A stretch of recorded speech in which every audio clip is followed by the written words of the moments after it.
તાલુકાના વાગલખોડ ગામની પ્રાથમિક શાળા ખાતે દાંડી યાત્રાનું બાળકો દ્વારા રિહર્સલ કરવામાં આવ્યું હતું।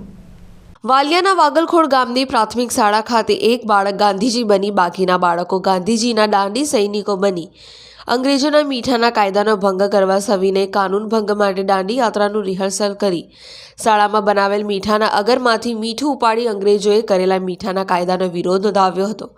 આમ 12 માર્ચ 1930ના દિવસે ગાંધીજીએ સાબરમતી આશ્રમમાંથી મીઠાના કાયદાનો વિરોધ કરવા પગપાળા યાત્રા દાંડી સુધી કરી હતી। તે યાદને તાજી કરવા અને બાળકોને ઐતિહાસિક માહિતી પ્રત્યક્ષ જ્ઞાન મળે તે હેતુથી શાળાના આચાર્ય કાલિદાસ રોહિત અને જશુબેન દ્વારા દાંડી યાત્રાનું શાળામાં આયોજન કરવામાં આવ્યું હતું। આ કાર્યક્રમમાં શાળાના બાળકો તેમજ શિક્ષકો જોડાયા હતા।